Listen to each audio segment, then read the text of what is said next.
현실적 시간으로는 고작 1박 2일간의 변화다.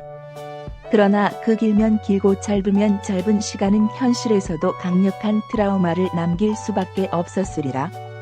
만섭의 실제 인물인 김사복 씨 역시 광주 트라우마를 버티지 못하고 술을 자주 입에 댔다고 아들 김승필 씨는 훗날 증언했다.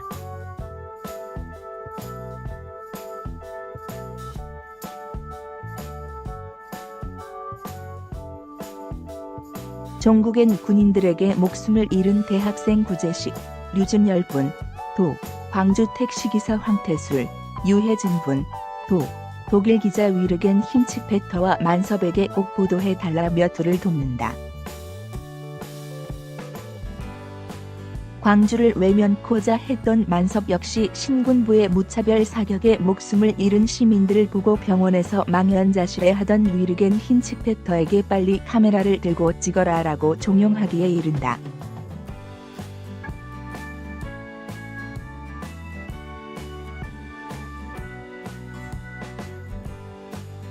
그렇게 새해 첫날 58 광주를 다시 목도하는 일을 새삼스럽지만은 않게 만들어준 이들은 JTBC만이 아니었다. 우리나라 민주주의 아버지는 내 남편 전두환이란 발언으로 같은 날 수많은 국민들을 분노케 한 이순자 씨 역시 1등 공신이었다.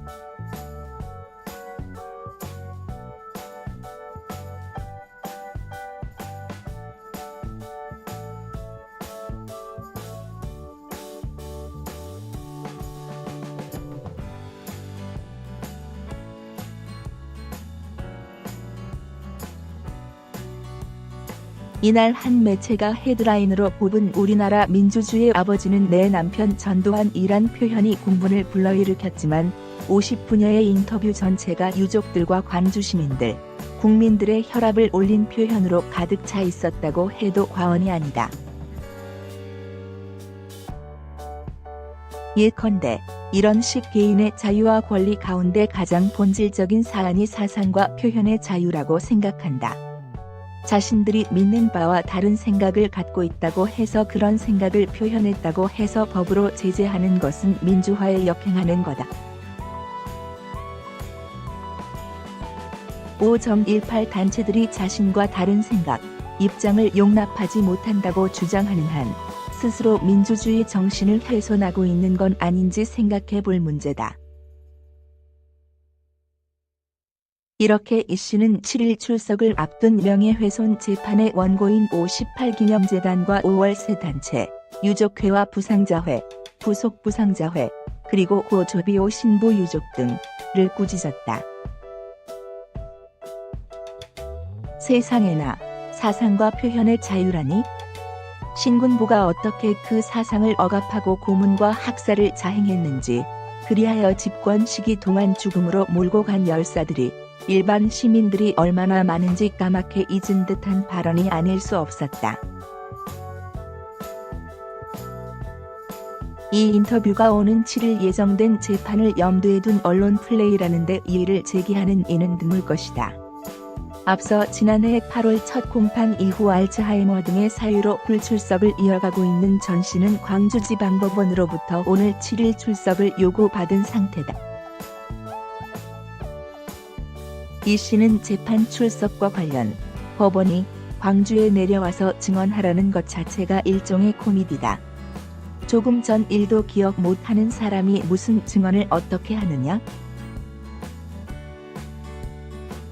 가족 입장에서 먹먹하다. 하늘이 원망스럽다고 말했다. 이 씨의 말을 곱씹다 보면 그의 번번함 앞에 혀를 내두르게 된다. 사상과 표현의 자유를 억압하는 데 그치지 않고 그저 신군부와 전두환 정권의 안위만을 위해 일으킨 학살이로 18 광주라는 사실을 이 씨는 잊고 있는 것 아니겠는가? 그러면서 이 씨는 계엄령이 선포됐고 명을 받고 광주에서 임무를 수행한 사람은 역적으로 몰리고 무기를 들고 데모한 사람들은 민주화 영웅이 됐잖아요 라며 국군은 살인마로 몰리고 있잖아요. 영화에서처럼 이란 설명도 덧붙였다.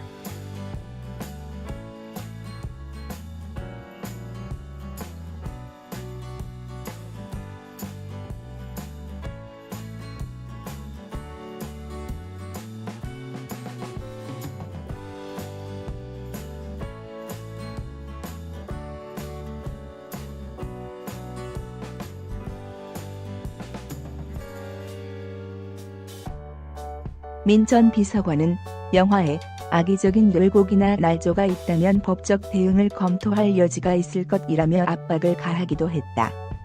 반면 영화는 국민과 언론의 높은 관심 속에 보란 듯이 1,000만 관객을 돌파했다. 민 전 비서관의 주장대로라면 2년 전 1,200만이 넘는 국민들이 모두 날조된 영화를 관람한 셈이 된다. 전두환의 만행은 이미 드러난 사실이다. 광주 5.18민주화운동으로 많은 무고한 생명이 죽어갔고 유가족들은 수십 년의 세월 동안 그리고 지금도 고통을 안고 살아가고 있다. 역사의 단죄를 받아도 시원치 않을 당사자가 감히 민주주의를 운운하며 실성에 가까운 발언을 내뱉은 사실에 광주항쟁의 원원들을 대신해서 분노하지 않을 수 없다. 중략.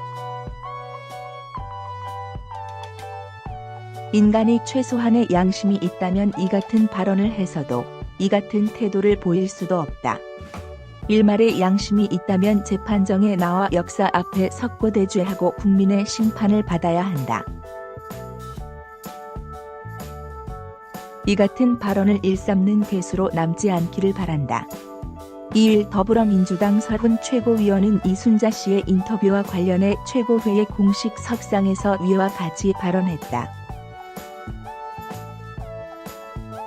분노는 물론 실성, 괴수와 같은 꽤나 격한 표현까지 등장했다.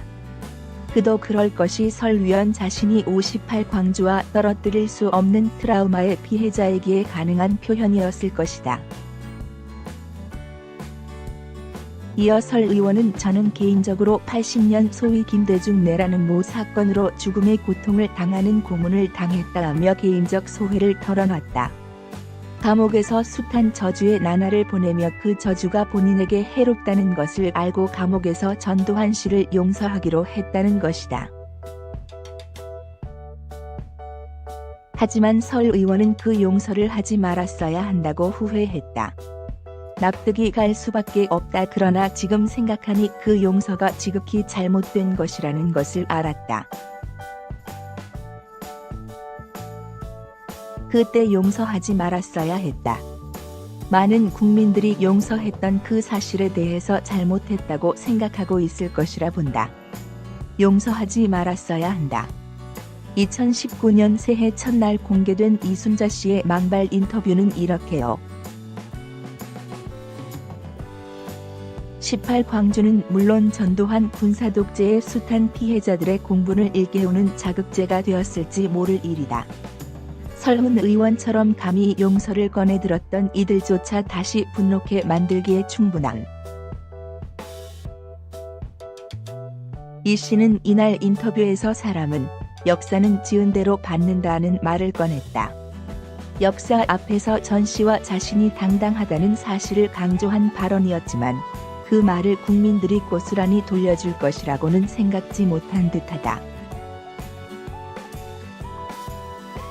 아니, 영상 속 이 씨는 아예 그럴 생각이 없어 보였다. 그런 이 씨와 전 씨에게 용서란 어불성설이지 않겠는가?